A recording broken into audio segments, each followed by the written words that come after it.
AV9 TV వార్తలకు స్వాగతం. వార్తలు చదువుతున్నాను కొండేటి. శ్రీకాకుళం జిల్లా తూర్పు కాపు సంఘాల ఐక్యవేదిక ఆధ్వర్యంలో మంగళవారం నగరంలో తూర్పు కాపు సామాజిక వర్గం తమ ఐక్యతను చాటుతూ భారీ ఎత్తున ఆత్మీయ సమ్మేళనం నిర్వహించింది. స్థానిక సప్తగిరి కళ్యాణ మండపంలో జరిగిన ఈ కార్యక్రమానికి జిల్లా నలుమూలల నుండి వేలాదిగా తూర్పు కాపు సోదరులు తరలివచ్చారు. తొలుత తూర్పు కాపుల ఐక్యతను చాటు చెబుతూ నగరంలో భారీ ప్రదర్శన చేపట్టారు. సప్తగిరి కళ్యాణ మండపం నుండి ప్రారంభమైన ఈ rally RTC complex day and night కూడలి మీదుగా 7 రోడ్ల జంక్షన్ వరకు సాగింది. ర్యాలీ పొడవునా కాపుల ఐక్యత వర్ధిల్లాలంటూ చేసిన నినాదాలతో నగర వీధులు మారుమోగాయి.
ఏడు రోడ్ల కూడలి వద్దకు చేరుకున్న అనంతరం స్వర్గీయ గొర్ల శ్రీరాములు నాయుడు విగ్రహానికి పూలమాలలు వేసి ఘనంగా నివాళులర్పించారు. ఈ సందర్భంగా జరిగిన సమ్మేళనంలో పలువురు వక్తలు మాట్లాడుతూ రాజకీయ పార్టీల తీరుపై తీవ్ర ఆగ్రహం వ్యక్తం చేశారు. తూర్పు కాపులను ఓటు బ్యాంకుగా మాత్రమే చూస్తూ అన్ని రాజకీయ పార్టీలు ఈ సామాజిక వర్గాన్ని రాజకీయంగా అణగదొక్కే ప్రయత్నం చేస్తున్నాయని ఆవేదన వ్యక్తం చేశారు. ఇటీవల నగరంలో జరిగిన కార్గిల్ పార్కు ప్రారంభోత్సవం సందర్భంగా చోటు చేసుకున్న పరిణామాలను వక్తలు తీవ్రంగా ఖండించారు. సుడా చైర్మన్ కాపు సామాజిక వర్గ బలమైన నాయకుడు కురికాన రవికుమార్ ప్రోటోకాల్ విషయంలో జరిగిన అన్యాయం కేవలం ఒక వ్యక్తికి జరిగిన అవమానం కాదని,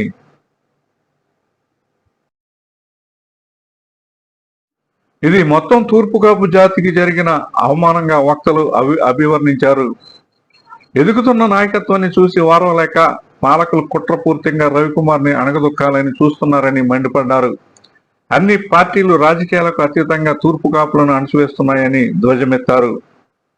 సామాజిక వర్గ సమస్యలపై స్పందిస్తూ అందరికీ పెద్ద దిక్కుగా ఉంటున్న కురికాన రవికుమార్ వంటి నాయకుడిని కాపాడుకోవాల్సిన బాధ్యత ప్రతి తూర్పు కాపు బిడ్డపై ఉందని వారు పిలుపునిచ్చారు. అందరికీ నమస్కారం. మీడియా మిత్రులందరికీ కూడా ఈ రోజు ఉమ్మడి శ్రీకాకుళం జిల్లాలో తూర్పు కాపుల గర్జన అత్యధికంగా ఈ జిల్లాలో అత్యధిక జనాభా కలిగినటువంటి తూర్పు కాపుల మహాగర్జనను విజయవంతం చేసినటువంటి ప్రజానికం అందరికి కూడా తూర్పు కాపులందరికీ కూడా పేరు పేరున శిరస్సు వంచి ధన్యవాదాలు తెలియజేసుకుంటూ ఈ సభాముఖంగా అలానే ఏదైతే దీని ముఖ్య ఉద్దేశం ఏంటంటే 5 తీర్మానాలు ప్రవేశపెట్టి ఈ 5 తీర్మానాలు కూడా ఆమోదించడం జరిగింది. సభ అతి త్వరలోనే తూర్పు కాపుల ఆత్మీయ మహాగర్జన సభను 5 లక్షల జనాభాతో ఈ ఉమ్మడి శ్రీకాకుళం జిల్లా కేంద్రంగా తూర్పు కాపుల మహాగర్జన ఏర్పాటు చేయడానికి ప్రధానంగా నిర్ణయించడమైంది. ఎందుకు అంటే ఈ జిల్లాలో, ఈ రాష్ట్రంలో కానీ జిల్లాలో కానీ అత్యధిక జనాభాగా ఉండి ఏదైతే తూర్పు కాపులు ప్రజాప్రతినిధులుగా నామినేటెడ్ పోస్టులో ఉన్నటువంటి ఏదైతే కొరికాన రవికుమార్ గారు, శ్రీ కొరికాన రవికుమార్ గారు ఉదాహరణకి మీకు అనేక మంది ఉన్నారు. అయినప్పటికీ కూడా ఈ మధ్యన జరిగినటువంటి అంశము ఏదైతే ఉమ్మడి శ్రీకాకుళం జిల్లాలో కొరికాన రవికుమార్కి సుడా చైర్మన్గా ఉండి ఇండివిజువల్గా ఆయనకి ఒక నామినేటెడ్ పదవిలో ఉంటే ఈ అంటే మనం అన్ని కులాలు కూడా సమతమకు, కానీ మా కులం వచ్చేసరికి మా ఆత్మగౌరవానికి భంగం కలిగితే ఎటువంటి స్థాయికైనా వెళ్ళడానికి సిద్ధంగా ఉంటామని చెప్పేసి ఈ సభాముఖంగా తెలియజేస్తా ఉన్నాం.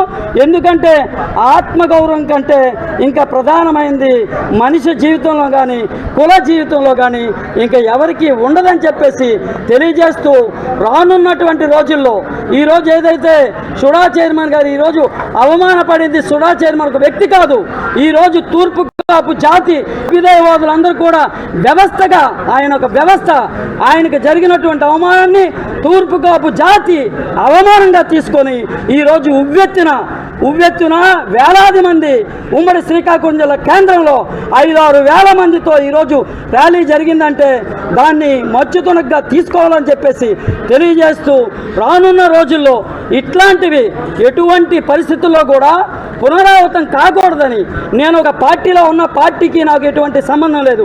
నేను ఒక తూర్పు కాపు సంఘం జాతీయ అధ్యక్షుడిగా పిసిని చంద్రమోహన్, జాతీయ అధ్యక్షుడిగా కానీ ఇప్పుడు జాతీయ కార్యవర్గం కానీ మేము మాత్రమే మాట్లాడుతున్నాం. ఎందుకంటే పార్టీ వేరు, వ్యవస్థలు వేరు, సంఘాలు వేరు. ఇప్పుడు సంఘం అధ్యక్షుడిగా నేను వ్యక్తిగతంగా మాట్లాడుతున్నది మా సుడా చైర్మన్కి జరిగినటువంటి అవమానాన్ని వెంటనే బేషరతుగా క్షమాపణ చెప్పి ఆయనకు ఏదైతే రానున్న రోజుల్లో ఆయన తీసుకున్నటువంటి ఏదైనా ఆయన శాఖలో స్వయం ప్రతిపత్తినిచ్చి ముందుకు వెళ్ళేటట్లు చేయాలని చెప్పేసి హితవు పలుకుతూ ఉన్నాం. అదేవిధంగా ఏదైతే భారతదేశ వ్యాప్తంగా జరుగుతున్నటువంటి డీలిమిటేషన్లో భాగంగా ఉమ్మడి శ్రీకాకుళం జిల్లాలో ఉన్నటువంటి ఇప్పుడు 10 నియోజకవర్గాలు 15 నియోజకవర్గాలు అవుతున్నాయి కనుక ఆ 15 నియోజకవర్గాల్లో 8 నియోజకవర్గాలు తూర్పు కాపు ప్రజాప్రతినిధులే ఎమ్మెల్యేగా, ఎంపీగా అవ్వాలని చెప్పేసి మేము తీర్మానించాం. తీర్మానం మేరకే పార్టీలకు అతీతంగా మీకు ప్రధానంగా చెప్పాల్సింది YSR Congress party, Janasena party, TDP party, Congress party, BJP party, BSP party అనేక పార్టీల నుంచి ఉన్నటువంటి తూర్పు కాపులందరం కూడా ఐక్యమైన, ఉద్యోగ సంఘాలు ఐక్యమైన. అందుకని ఈ దిశగా ఈ ఉద్యమాన్ని ఉవ్వెత్తున ఉద్యమ రూపాన్ని కార్యాచరణ రూపంలో ముందుకు తీసుకువెళ్తామని చెప్పేసి తెలియజేస్తా ఉన్నాం. ఇది అంతం కాదు, ఆరంభం మాత్రమని హెచ్చరిస్తా ఉన్నాం. జై తూర్పు కాపు ఐక్యత,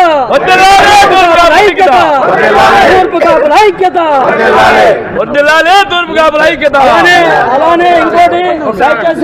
అలానే ఇంకోటి దయచేసి మీడియా మిత్రులు కూడా అనేక మంది మీడియాలో కూడా మా వారు ఉన్నారు, తూర్పు కాపు జాతి బిడ్డలు మీడియాలో ఉన్నారు. ఆ మీడియాలో ఉన్నటువంటి వారిని కవ్వింపు చర్యలు చేస్తూ ఉన్నారు. వారికి కూడా హెచ్చరిస్తూ ఉన్నాం. ఈ మధ్యనే డోలా శంకర్ గారిని ఏదైతే అడ్డగాసి ఆయన చేసినటువంటి పని ఏదైతే ఆక్షేపణీయమని చెప్పేసి ఈ సభాముఖంగా ఖండిస్తూ ఉన్నాం. ఇట్లాంటివి ఇంకా పునరావృతం కాకూడదని చెప్పేసి హెచ్చరిస్తూ ఉన్నాం.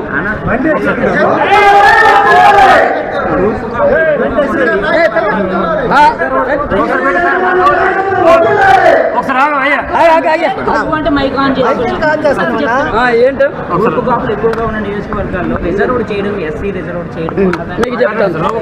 ఉదాహరణకి ఏంటంటే మీకు ఇప్పుడు నేను చెప్పినటువంటి డీలిమిటేషన్ లో భాగంగా భారతదేశ వ్యాప్తంగా జరుగుతున్నటువంటి నేపథ్యంలో, ఎందుకంటే తూర్పు కాపులం 8 నియోజకవర్గాల్లో ఉన్నాం అత్యధిక జనాభాగా. ఏదంటే ఉన్న నియోజకవర్గాలు కూడా డిసైడింగ్ ఫ్యాక్టర్స్, గెలుపు ఓటములని డిసైడ్ చేసే ఓటింగ్ ఉన్నటువంటి తూర్పు కాపులం అందుకని మా ఓటా జనాభా దామాషా పద్ధతిలో మా ఓటాను మాకు అన్ని పార్టీలు కూడా ఆయా పార్టీలో పనిచేస్తున్నటువంటి మా వారికి సీట్లు ఇచ్చి గౌరవాన్ని పెంపొందించాలా, లేని పక్షంలో ప్రత్యేక కార్యాచరణతో ముందుకెళ్తామని చెప్పేసి తెలియజేస్తూ, అలానే ఉదాహరణకు 4 దశాబ్దాలుగా పాలకొండ నియోజకవర్గం కానీ అలాగే రాజాం నియోజకవర్గం కానీ ఇప్పటికీ ఇంకా ఎస్సీ ఎస్టీల్లోనే ఉన్నాయి. మేము అక్కడ 100% తూర్పు కాపులమే.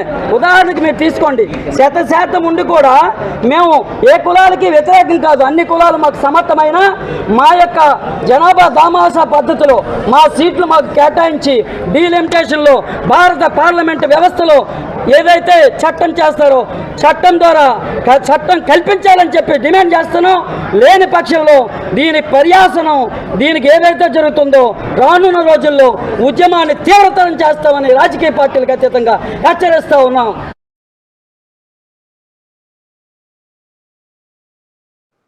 ఆయన మార్గదర్శకత్వంలోనే భవిష్యత్తు కార్యాచరణ ఉంటుందని స్పష్టం చేశారు.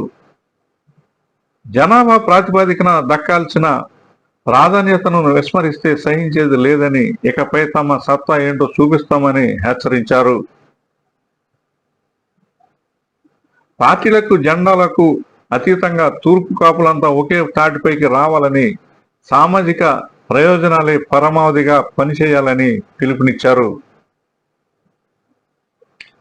కాపులను తక్కువగా అంచనా వేసి వారి అభివృద్ధిని అడ్డుకోవాలని చూస్తే ఏ శక్తినైనాను గట్టిగా ప్రతిఘటిస్తామని, వారిని క్షమించే ప్రసక్తే లేదని స్పష్టం చేశారు.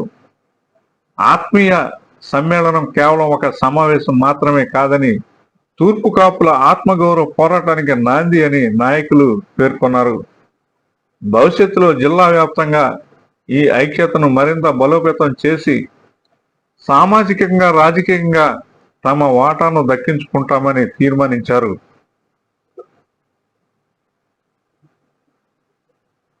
AV9 TV news, Srikakulam.